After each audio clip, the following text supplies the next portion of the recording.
దానికంటే ముందు మా ఇల్లెందుల సీను తమ్ముడు మాట్లాడుతూ ఒక మాట అన్నాడు, దొంగలు వచ్చిండ్రు పందికొక్కులొక్క తిన్నరు బయట పడ్డరు అన్నాడు. సరే తెచ్చుకున్న తెలంగాణ ఇది పదిలంగా ఉండాలి. వాడోడో బెర్లిన్ గోడలు బద్దలు కొట్టినట్టు జర్మనీని ఏకం చేసినట్టు మళ్ళా తెలంగాణను ఆంధ్రను కలుపుతామని కొన్ని కుట్రలు చేస్తుంటే కేసీఆర్ గారు ఈ తెలంగాణను కాపాడాలని ఆ రోజు కొన్ని నిర్ణయాలు తీసుకున్నాం. కానీ అర్థమైంది, పాలేందో నీళ్ళేందో అర్థమైంది.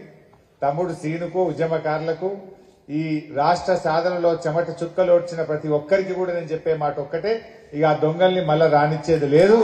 ఉద్యమకారులను చెమట చుక్క వచ్చిన ప్రతి ఒక్కరిని కూడా పార్టీ తప్పకుండా కాపాడుకుంటుందని చెప్పి నేను ఈ సందర్భంగా ముందు తెలియజేస్తా ఉన్నా.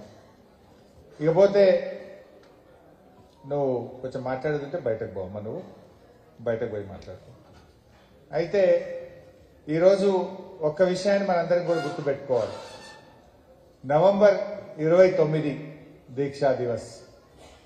ఈ దీక్షా దివస్ కు చాలా ప్రాధాన్యత ఉన్నది. అసలు దీనికంటే ముందు ఒక 2 నిమిషాలు అసలు మనం మాట్లాడుకోవాల్సిన అవసరం ఉంది. తెలంగాణ ఉద్యమం అనేది కొత్తది కాదు. రాష్ట్ర ఏర్పాటు నుంచే మేము కలవము అని మన పోరాటం స్టార్ట్ అయింది. 1956లో తెలంగాణను ఆంధ్రలో కలపడం మాకు అన్యాయం జరుగుతుందని ఆనాడే మన పెద్దలందరూ కూడా పోరాటం చేసింది. అంటే పెళ్లి పీటల మీదనే విడాకుల పాట పాడరు ఎవరు, కానీ తెలంగాణను ఆంధ్రాన్ని కలిపేటప్పుడే ఇది శృతిలేని సంసారం అవుతుంది, మా తెలంగాణకు అన్యాయం అవుతుంది, ఈ ఆంధ్రులతో మేము బతకలేము అని చెప్పి 56లోనే ఆనాటి పెద్దలు వ్యతిరేకించింది. సరే, బలవంతంగా కలిపింది. 6 సూత్రాలు అన్నారు, మీ బడ్జెట్ మీకే అన్నారు, మీ ఉద్యోగాలు మీకే అన్నారు, ఎన్నో చట్టబద్ధతలు కల్పిస్తామన్నారు. అన్నీ ఉత్తయ్య అయినాయి. ఆనాటి మన పెద్దలు భయపడ్డ భయాలన్నీ కూడా నిజమైనాయి. ఆ తర్వాత 69లో పెద్ద ఉద్యమం రావడం, 369 మంది చనిపోవడం, అదంతా కూడా మీకు చరిత్ర తెలిసిందే.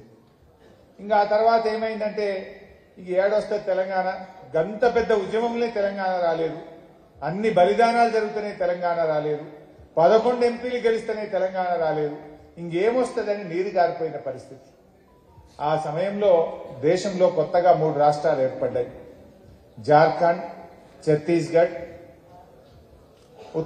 ఉత్తరాఖండ్. ఈ 3 కొత్త రాష్ట్రాలు ఏర్పడ్డప్పుడు మళ్లీ ఆశలు చిగురించినాయి. ఎవరో ఒక నాయకుడు కావాలి అని అందరూ ఎదురు చూస్తున్నారు.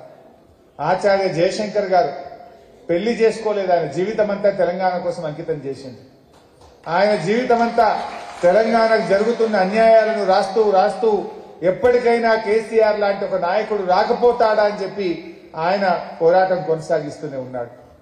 ఆ సమయంలో కరెంటు బిల్లులు పెంచడం, తెలంగాణ రైతుల నడ్డీ విరిచే ఆనాటి ముఖ్యమంత్రి నిర్ణయాన్ని వ్యతిరేకిస్తూ జై తెలంగాణ అని కేసీఆర్ గారు బయలుదేరింది. ఇదే సరైన సమయం. దేశంలో సంకీర్ణ యుగాలు నడుస్తున్నాయి. రాజకీయ ప్రక్రియ ద్వారా తెలంగాణ సాధిస్తాము అని చెప్పి 2001 ఏప్రిల్ 27లో జలదృశ్యంలో హైదరాబాద్ లో కేసీఆర్ గారు పార్టీని ప్రారంభించారు. మన సిద్దిపేటలోనే మా మల్లన్న ఉన్నాడు. ఇక్కడ కోనాయిపల్లి గ్రామంలో వెంకటేశ్వర స్వామికి దండం పెట్టుకొని, తాను నమ్మిన దేవుడికి దండం పెట్టుకొని సిద్దిపేట నుంచి బయలుదేరింది కేసీఆర్. ఇక్కడ నుంచి బయలుదేరి పార్టీ ప్రారంభించి అద్భుతంగా ముందుకు తీసుకొని పోయింది.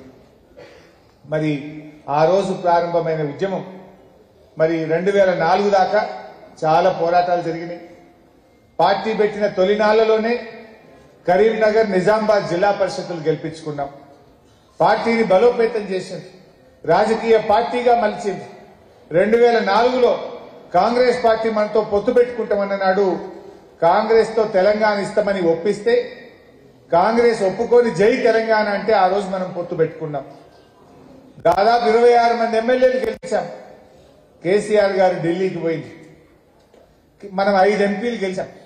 మీరు ఢిల్లీలో కేంద్ర ప్రభుత్వంలో చేరండి అని కేసీఆర్ అడిగితే, నేను మంత్రి పదవుల కోసం ఢిల్లీ రాలేదు, నాకు వద్దు మంత్రి పదవి, నాకు తెలంగాణ కావాలి అన్నాడు. అంటే లేలే మీరు చేరాలని సోనియా గాంధీ గారు పట్టుబట్టి ఆ రోజు కేసీఆర్ గారు కామన్ మినిమం ప్రోగ్రామ్, అప్పుడు దేశంలో ఏర్పడ్డ యూపీఏ ప్రభుత్వం 5 ఏళ్లలో ఏమేం పనులు చేయాలనో కామన్ మినిమం ప్రోగ్రామ్ అని ఒక ప్రోగ్రాం రాసింది. అందులో తెలంగాణ పెట్టండి, తెలంగాణ ఇస్తామని అన్న రాయండి. రాష్ట్రపతి నోట ఉభయ పార్లమెంటు సభల్లో తెలంగాణ ఇస్తామని చెప్పితే నేను మంత్రి పదవిలో చేరతా అని చెప్పి ఆ రోజు షరతు పెట్టిండు కేసీఆర్. దాన్ని ఒప్పుకున్నారు. కామన్ మినిమం ప్రోగ్రామ్ లో రాసిండ్రు. ఆనాటి రాష్ట్రపతి ఉభయ పార్లమెంటు సభలను ఉద్దేశించి పార్లమెంట్ లో తెలంగాణ రాష్ట్ర ఏర్పాటు ప్రక్రియను సంప్రదింపుల ద్వారా ఏర్పాటు చేస్తాము అని చెప్పి ఆనాడు రాష్ట్రపతి గారు చెప్పడం జరిగింది. అంటే అట్లా కేసీఆర్ గారు అంత నిజాయితీగా నిబద్ధతగా పనిచేసింది. కేబినెట్ లో చేరినప్పుడు ప్రణబ్ ముఖర్జీ ఆనాటి యూపీఏ ప్రభుత్వంలో అత్యంత కీలకమైన వ్యక్తి. ఆయన ఆర్థిక మంత్రిగా పనిచేశారు. తర్వాత భారత రాష్ట్రపతిగా కూడా పనిచేసినారు. సోనియా గాంధీ గారి తరఫున వచ్చి కేసీఆర్ గారు మీకు ఏం పోర్ట్ఫోలియో కావాలి ఢిల్లీలో అని ప్రణబ్ ముఖర్జీ గారు సోనియా గాంధీ గారు కేసీఆర్ని అడుగుతారు. నేను మంత్రి పదవి కోసం రాలేదు, నేను శాఖల కోసం రాలేదు, నేను తెలంగాణ కోసం ఢిల్లీకి వచ్చాను అని చెప్పాడు కేసీఆర్. అయినా కేసీఆర్ కు వాళ్ళు ఏదో బొగ్గుగని శాఖ అని ఇచ్చింది. అప్పుడు తమిళనాడులో ఉన్న డిఎంకే పార్టీ మాకు బొగ్గుగని శాఖ మాకే కావాలి, లేదా మేము వెళ్ళిపోతాం గవర్నమెంట్కి, ఈ గవర్నమెంట్ కూలగొట్టమన్నారు. కేసీఆర్ గారి సోనియా గాంధీ దగ్గర పోయి నాకు ఈ బొగ్గు శాఖ వద్దు, ఏ శాఖ వద్దు, నేను వచ్చింది తెలంగాణ కోసం. ఆ డిఎంకోళ్ళు అడుగుతున్నట్టు వాళ్ళకి ఇచ్చేసేయండి, నాకు ఈ శాఖ అవసరం లేదు, వాళ్ళకి ఇచ్చేయండి అని శాఖ లేని మంత్రిగా 6 నెలలు ఢిల్లీలో మంత్రిగా పనిచేశాడు. అయితే ఈ విషయం నేను చెప్పడం కాదు, భారత రాష్ట్రపతిగా పనిచేసిన కాంగ్రెస్ పార్టీ అగ్రనాయకుడు ప్రణబ్ ముఖర్జీ గారు ఒక పుస్తకం రాశారు. ద కోయలిషన్ ఇయర్స్ అని ఒక పుస్తకం రాశారు ప్రణబ్ ముఖర్జీ గారు. ద కోయలిషన్ ఇయర్స్ అని రాష్ట్రపతిగా పనిచేసిన ప్రణబ్ ముఖర్జీ ఒక పుస్తకం రాశారు. ఆ పుస్తకం 2017 సంవత్సరంలో విడుదలైంది. ఆ పుస్తకంలో ఆయన ఏం రాస్తాడంటే కేసీఆర్ గురించి, నేను కేసీఆర్ గారిని ఏ శాఖ కావాలి అని అడిగితే నాకు తెలంగాణ శాఖ కావాలి, నేను శాఖ కోసం రాలేదు, మంత్రి పదవి కోసం రాలేదు అని చెప్పిన ఒక నాయకుడు కేసీఆర్ అని చెప్పి ఆ పుస్తకంలో రాశాడు.